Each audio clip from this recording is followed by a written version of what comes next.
now to a competition that is going on that Nigeria refused to qualify for because somebody in the NFF decided not to spare 1.2 million naira to file our case with CAS. I'm still angry about that, but I mean that's that boat has sailed, or how did they say that proverb? That ship has sailed.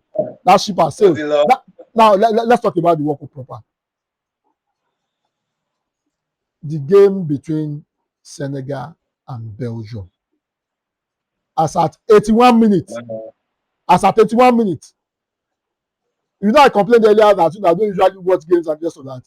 I purposefully drank coffee so I can watch that particular game because I felt Senegal had it in them to be able to dispatch that inconsistent Belgian side.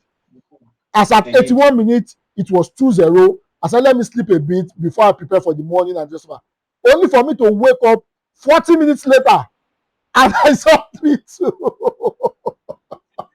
And I saw 3-2. And I saw 3-2. What do you make of that game? That's number one. Number two, the penalty. Was it a right call?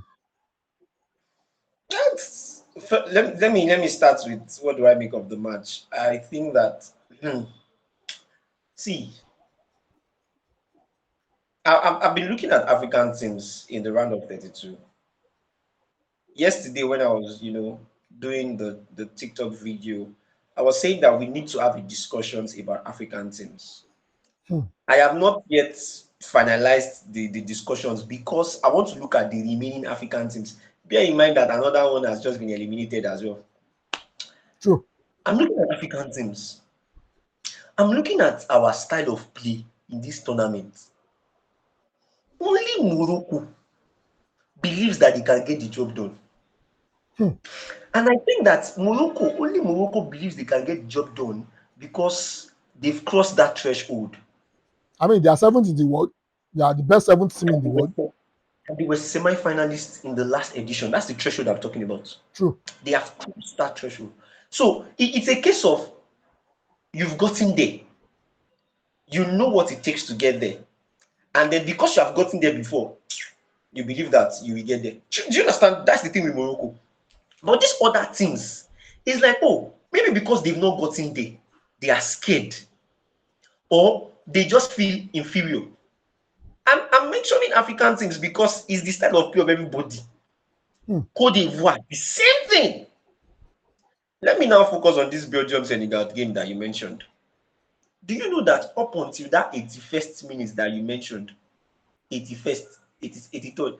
In fact, to tell you how insane that match was, Tielemans, who is captain for Belgium, and Trossard, who is their best player so far in this tournament, they had a clash. To tell you how frustrated they were. Sorry, during the second half water break, they were separating them. They were almost beating each other. To tell you how frustrated they were. It meant that they were there for the taking. That's all. They were there for the taking. To tell you how frustrated they were at each other. Lukaku was literally pulling them aside. True. There's a conversation there. Because it's literally the same thing that happened with Osimhen and Ademola Lookman. There's a conversation there, but let's not go there. That's not the bone of contention. Right? Senegal just switched off. Guess what? They switched off in the 85th minute. 85th minute. And then Lukaku was able to. Because that Lukaku's goal, they just did not track back. And then in the 86 minutes, they lost that. They conceded the first goal. Now, I don't have an issue with you conceding the first goal. That's not the point. The first goal is not the issue. You still have a goal to defend and move on. Just like 2-1 is a fine score. If it was 2-1, we are gone. Tell me why the goalkeeper decided to come out in the 89th minute. I don't understand it. He should have stayed on this line. He should have just stayed on the line. It would have been an easy catch. I don't get it. What exactly were you looking for? That's what we're saying. That's just switch off. What were you looking for? Funny enough, this guy who came in for Mendy has been fantastic in that match. He's been fantastic so far in that match. Why exactly do you think that we needed to come out? Why? There was a defender there with Tielemans, and even if the defender was not going to get the ball, you, the goalkeeper, should stay in your position. It was not. It was not. It was not a. You know that particular header that Telemans did. It was not a. It was not a header that felt like a shot. True. You know, there are some headers True. out there. It was not that at all. True. If that keeper was still in goal, and the defender obviously would, It should be a tackle. routine catch. Yeah, it will be exactly. It will be too easy, too easy. And if you have caught that ball, in the 89th minute, obviously Belgium would have, lost all hope, because if it would have felt like that was their last hope, that was their last chance to getting a draw or even trying to secure the win. These are the issues. And then the penalty call. I think that the reason why we're asking if it's a penalty call or something is because we're Africans. Mr. Maiwa, that's a penalty. Anybody they should see it's a penalty. When we're watching that viewing center, I also did not have an opinion about it until the replay was shown. I did not have an opinion about it until the replay was shown. In football, right? If a player sticks his leg out first to be able to get the ball, and then the opponent kicks him in the box 18, that's a penalty. It's similar to what happened with what's it called now?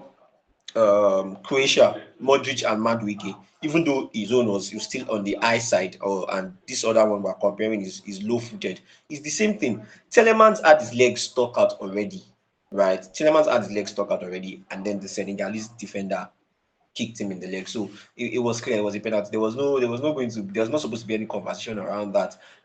The only conversation we're supposed to be having is why Senegal were just not able to get the job done at the end. Now, after the match, I've read reports, even prior to the match, there have been reports that Senegal are facing several issues with their accommodation, their feeding. Some people even said that their what's it called now? Their coaching staff, like They are coaching Papugay and the now, rest for of that. instance, he has Yeah. left the national team. He has said that he's not going to be a part of the national team until this particular coaching staff is gone. So maybe there are very many internal issues that are going on with Senegal, but that particular match was too easy for Senegal. Too easy. They were the better team. True. Senegal were the better side True. all through. They were the better side. From the first half to the second half, they were the better side. They defended very well. They attacked very well. Ndaye, Salmani, very good. Habib Diarra The was way they fantastic switched and off, just of that. was just shocking to even to now. I'm still looking at them like that. You The reason why it's even shocking again is because it is Senegal. They are one of the teams that we tip to go further in the tournament. True. If let me not disrespect to Cabo Verde, right? Not disrespect to Cabo Verde. If Cape Verde were 2-0 up in a tournament like this, and then maybe they switched off and then the team equalized, would have said, oh, okay, Cape Verde, now newcomers, they are not so experienced. Maybe the inexperience got to them, maybe they just did not have the quality of players to see it through. But this is Senegal we're talking about. The quality of players, the experience is top notch. It's True. top notch. True. How they switched off is still baffling me. And it was just really, really sad because they would have been the second African team to have progressed to the round of 16. They did not deserve to have lost that match. They do not deserve to have lost that match. In fact, left to me, I still think that in fact it should have just led to a penalty shootout. If they had lost on penalty shootout, it would have been a better one than having to lose in that gruesome manner. It was a very, very sad climax to that particular match. A very, very sad climax to that particular match. Now, you talked about switching off, and I know you made a comment on your socials that I responded to as regards African team switching off. Let's go to the game of DRC versus England. They scored first in the 6th minute, in the 7th minute rather. They had an opportunity, which had an opportunity that he was supposed to place his leg very well and decided to miss. That happened. However, in the last 15 minutes of that particular game, DR Congo switched off.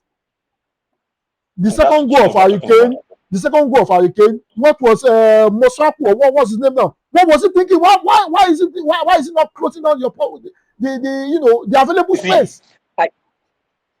I mean, you said it. I thought maybe it was because of that particular game that we were watching. Because your statement was African countries, they need to watch out as regards how they switch off in games. And this has been the pattern over and over again. See, Mr. Maiwa, again, let's look back. This is not just DR Congo thing now. Look back to South Africa, Canada. Yes, just take it back to South the same thing. 93rd minute. What are you doing? You people played till the end of 90 minutes. You played till the end of 90 minutes. What were you thinking? Like, oh my Jesus Christ. You played. See, South Africa, Canada did the same thing. Côte d'Ivoire. And Norway, the same thing. You see Côte d'Ivoire, Côte d'Ivoire, they are not serious. They piled the pressure on Norway. I want us to talk about all African teams. That's why I'm putting up all of these things. Côte d'Ivoire, they piled pressure on Norway, right? Piled pressure on Norway, got the equalizer. Right? Very important.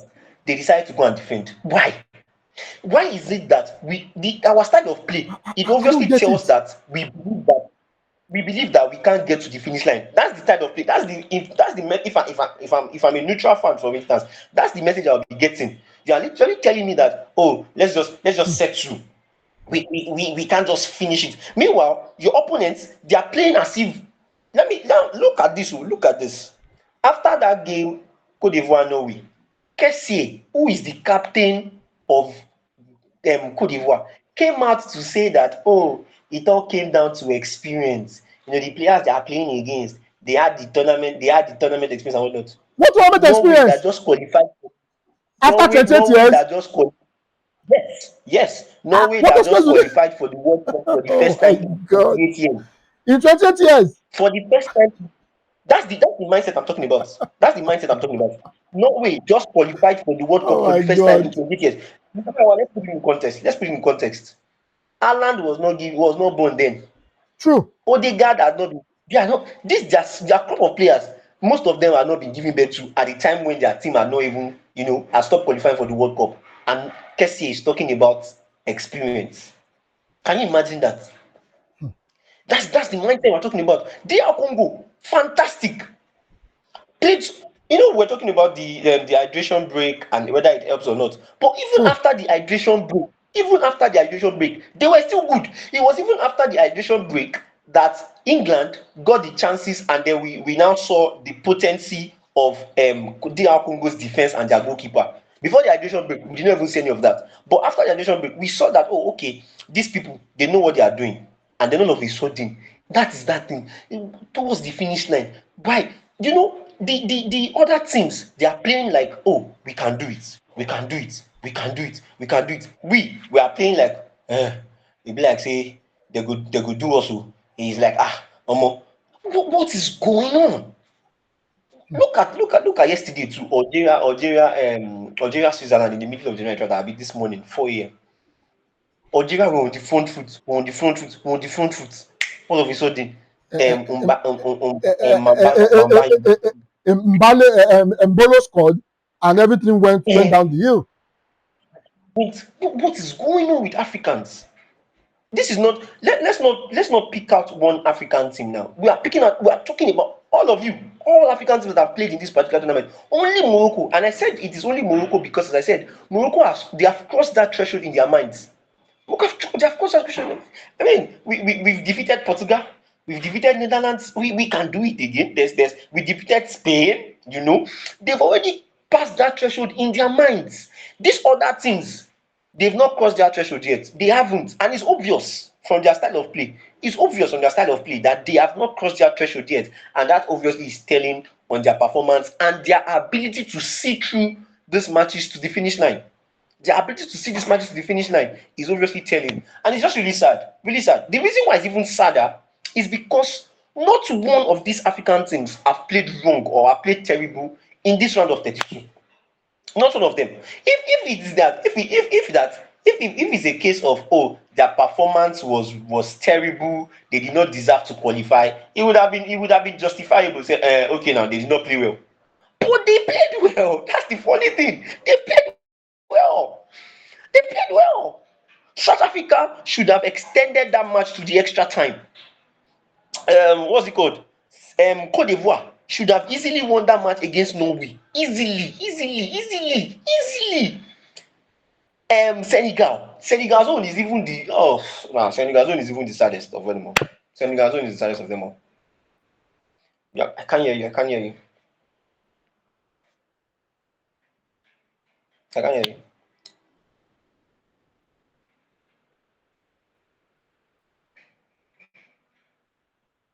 you hear me? Yes, I'm with you. Yeah. How do you go ahead 3-0, 2-0, and in the space of 3 minutes, you threw everything away? I still do not understand it, and I can never get it. Now, I mean, moving away from the African teams, I know another one will play maybe later in the evening. Ronaldo and Croatia. I mean, it was a big back and forth. Ronaldo scored the penalty. The first half, I really did not see anything that was going on there. Second half was where the action started. Ronaldo scored the penalty. I mean, it was a stupid penalty to concede. The ball was not coming to Vitinha. I don't understand why you're pulling Vitinha. It doesn't make any sense to me. I don't understand why you're pulling Vitinha down. Ronaldo scored the penalty. Croatia equalized. Then Gonzalo scored. Ronaldo came out. What do you make of that particular game? And I mean, you said something earlier that coaches have to be very brutal. Do you think if the substitution of Ronaldo had gone sideways, do you think people would praise, Roberto Martinez? And also, the last kick, the last shot, do you think it's actually offside? Oh, it was offside. There's no conversation about that. It was offside. Right? It was offside. The way that, in fact, if it's like me, I'm learning new things about the offside calls in this particular tournament, right? It was a blatant offside. And this is not to say that I'm a Ronaldo fan. Even after the match, right? After the match, I posted on my status immediately. I said, okay, there's going to be talks concerning that. But people literally just answered and told me the rules and all of that. So it was a blatant offside. There's no conversation about that. The only people that would want to have a conversation about that are Messi fans.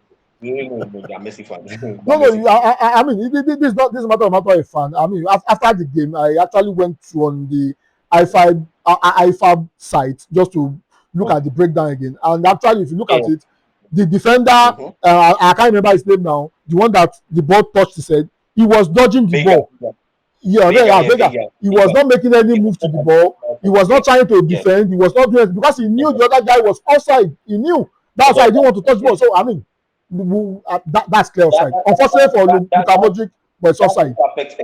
Yeah, that's the perfect explanation for it. It was not a case of he was passing to the keeper as he was heading to the keeper or not. It was not a back pass. He was not trying to defend or anything. It was just a very, very, So that conversation obviously is dead on arrival, But then again, you mentioned that the reason why I laughed earlier, you mentioned that if Ronaldo's substitution had gone the other way sideways, around, yeah. Yes, that's the thing. That ruthlessness, you must bear the consequences. You must bear the consequences. That's when. So if a coach decides to be ruthless, they have to stick to. Look at. We talked about it on the show. Pep Guardiola and what's his name now? Joe Hart, right? Joe Hart, Joe Hart, Claudio Bravo. He took Claudio Bravo from AC Milan, from Barca. Yaya Toure, even Aguero. So coaches have to live up to that responsibility. If you decide that you want to be ruthless, if it goes well, you will be praised. If it does not go well, you must receive the criticism. Be ready to be that. That's the thing. That's the way it works. Now look at Mikel Arteta too. If Zaya had not stepped up, and he won't receive any of the praises that he's also receiving today. He would have still been calling him out for Ronaldo. But because it has gone well, and maybe one of the attributes of ruthlessness is vision, is foresight, things that we cannot see. It's the foresight, because I don't remember 3 or 4 balls that was crossed into the penalty area like it was done to Goncalo Ramos for that second goal.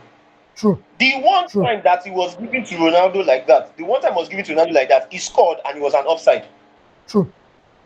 He scored and it was an offside, right? So, again, in this match, it is probably Portugal's most positive match so far. True, And true, true, I intentionally did not true. mention Uzbekistan because obviously Uzbekistan is, The we'll come back to World Cup. Do the you whipping understand? boys. The quality of the opponent is Croatia we're talking about. The will to come back. The will to come back. That's brilliant. You don't see that from a Portugal side. If Colombia had scored Portugal in that their third match, they will not have come back. It's a lie. They will True, not have come true, back. They will true. not have come back. But the will to come back, the ability for the players to step up. And again, as I said, big calls from Roberto Martinez. Big calls. He substituted 4 players at once. 4. Yeah, including best assist, including best assist. Mr. Maiwa is your player. You are bantering your player. Mr.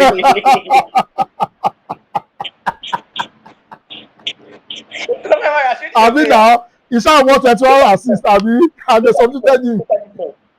Look at this now. Rudy Garcia or Ruby Garcia of Belgium, the Belgium coach, did the same thing. In the 56th minute, Mr. Maiwa, 56 minutes, he took out Doku, he took out De Bruyne in the 56th minute. True, true. So that ruthlessness, it just has to be there. It just has to be there. It just has to be there. How can you take out Jeremy Doku and Kevin De Bruyne in the 56th? You've never let them play up to 60 minutes. In the 56 minutes. So that ruthlessness just has to be there. And so far, so good. It has worked for those coaches that have been ruthless. Now, here's the kicker. I think that moving forward, we will not see Ronaldo play 90 minutes. I don't That's think true. we'll see him play 90 minutes. That's true. Because it has worked out, I think that Roberto Martinez would now always want to bring on Goncalo Ramos. And they face Spain next on Monday. That's going to be a very, very tough one. Spain has not conceded at all in this tournament, even though we can say that the quality of the opponents that they are facing is not good enough. It's not good True. enough. True. Spain, Austria. Look at that Austrian team. They could not even create one chance to score. They were completely inept. It was just terrible from that Russian side, from that Austrian side rather. It was as though they were playing to mark attendance. Oh, okay, let's just mark attendance and whatnot. But take nothing away from Croatia. Take nothing away from them. We've seen Luka Modric in his last World Cup. Fantastic player, brilliant midfielder. The vision, the flair, the passes, fantastic player. And Croatian side, as I said, they are not a small team. Semi-finalist in 2018. I think they got into the quarterfinals or whatnot the last edition. Fantastic team as well. But then again, thankful that Ronaldo and Portugal were able to get over the line. Now, quick one. After the match against Colombia, there was a conspiracy theory that came out and said that, Roberto Martinez intentionally got a draw so that he can face European sides. No, he came out. I'm serious. I follow Ronaldo a lot. He came out. But then again, the mindset, I'm like, are you people really serious right now? But I'm not going to say anything about that conspiracy theory until we defeat Spain. If we defeat Spain, I cannot begin to say, are you sure this thing is not true? Because against European sides, it seems like you are able to get the job done. You are getting the job done against the European sides, and maybe it just might continue like that. Anyway, it is what it is. But yes, fantastic World Cup matches have been played so far, and we have Cabo Verde, Ghana, and Egypt for African teams. Hopefully, at least one can see progress. And I hope and pray that it is Cabo Verde. I hope and pray that it's Cape Verde. I don't want Argentina to progress at all. At all.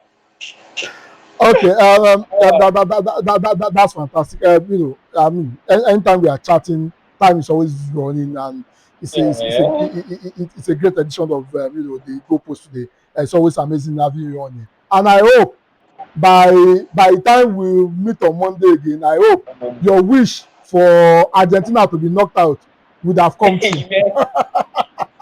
Amen. Thank you so much, Solomon, for joining me. Thank you so much. It's always amazing having you here. Thank you so much. Thank you. Have a wonderful day. Thank you. Thank you so much. Thank you. Bye. Thank you. Yeah, bye.